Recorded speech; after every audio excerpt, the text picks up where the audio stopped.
عزیزان گرامی، چونکہ شہر میں ایک بڑی شادی اور ہمارے معزز مہمانان کا خلوص ہے کہ وہ ہماری دعوت پر تشریف لائے، ہم ان کے اس لیے شکر گزار ہیں کہ انہوں نے ہم پر ایک طرح سے کرم کیا ہے۔ بلکہ میں نے ظہیر قاضی صاحب چونکہ بہت مصروف تھے، انجم اسلام کے صدر ہیں، انہیں شادی کے علاوہ جو ہے وہ ایک میٹنگ میں ان کو جانا تھا ڈیفنس منسٹر کے ساتھ، لیکن ان کا یہ احسان و کرم ہے کہ انہوں نے اس ادبی محفل کی اہمیت کو اہم سمجھا اور وہاں نہ جا کر آپ یہاں تشریف لائے۔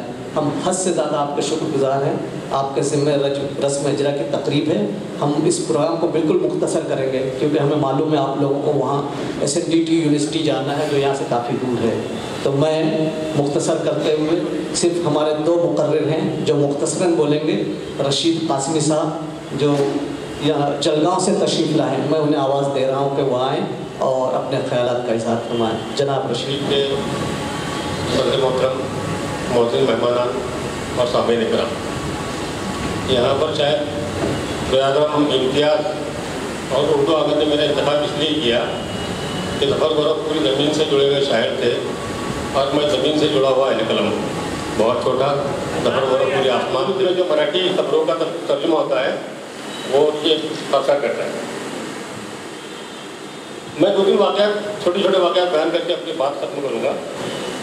25 برس قبل تقریباً ادھر کی بات ہے، مالیگاؤں میں ہفتہ روزہ بے باک کا سالنامہ اس کا اجرا طے پایا تھا۔ وہاں پر مشاعرے کا اہتمام بھی تھا۔ ہارون PA جو ہفتہ روزہ بے باک کے مدیر تھے، ان کے بہت گہرے تعلقات تھے ظفر صاحب سے، انہوں نے ظفر صاحب کو مدعو کیا تھا۔ وہاں پر اس سے پہلے جلگاؤں میں گوگرو کے پھول کا اجرا ثانی کا پروگرام ہو چکا تھا اور اس کی بڑی دھوم تھی۔ اس رسالے میں آپ جو یہ شائع ہو رہا ہے اس میں مختصر بیان میرا پڑھیں گے۔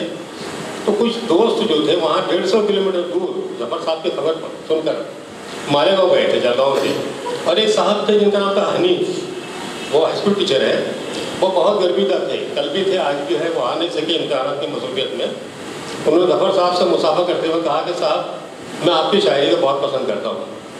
ظفر صاحب نے کہا کہ میں اس وقت مانوں گا جب تم ایک امتحان دو گے۔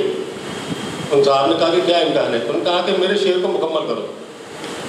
وہ اس کی شخص نے کہا کہ ٹھیک ہے میں آپ کے شعر کو مکمل کرتا ہوں، مجھے آپ شعر بتائیے لیکن گوگرو کے پھول کا شعر بتائیے۔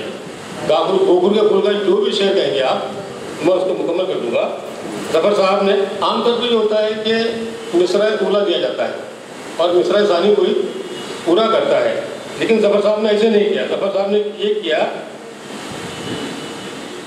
کہ انہوں نے کہا کہ یہ تو جب ہوگا کہ جب صاحب کا فن مر جائے۔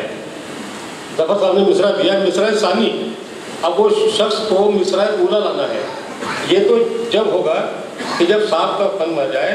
اس ٹیچر نے صاحبان برجستہ کہا کہ غیر ممکن ہے کہ ڈسنے کا چلن مر جائے، اور وہاں پر جو موجود تھے صاحبان وہ ایک دم بھوچکے رہ گئے، اور ظفر صاحب بہت خوش ہوئے کہ اتنا کڑا امتحان میں نے لیا کہ ان کو مصرع اولا کہنا تھا، اور یہ نوجوان یہاں پر کامیاب ہوا۔ انہوں نے اس کی پیٹھ تھپتھپائی، مبارکباد دی۔ دوسری تقریب میں جلگاؤں میں زوہر انصاری صاحب تشریف لائے تھے، ان سے میں نے جب بات کی تو میں نے کہا کہ ظفر صاحب نے مجھ سے کہا ہے کہ آپ کا جو مسودہ، ان کا جو مسودہ آپ کے پاس دیا گیا تھا تبصرے کے لیے، وہ انہوں نے بہت سنبھال کر رکھا ہے۔ ظفر صاحب کچھ سوچنے لگے، پھر بڑی بڑی گول گول آ کے گھمائی اور کہا کہ اتنا پیار کرتے ظفر صاحب مجھ سے؟ میں نے کہا جی ہاں۔ انہوں نے کہا کہ انہوں نے مسودے کو بہت سنبھال کر رکھا ہے، اور یہی بات میں نے بعد میں ظفر صاحب سے کہی کہ زوہر انصاری صاحب نے آپ کی بات کو بہت سراہا ہے۔ ظفر صاحب بہت خوش ہوئے اور کہا کہ جی ہاں میں ان کی بہت عزت کرتا ہوں۔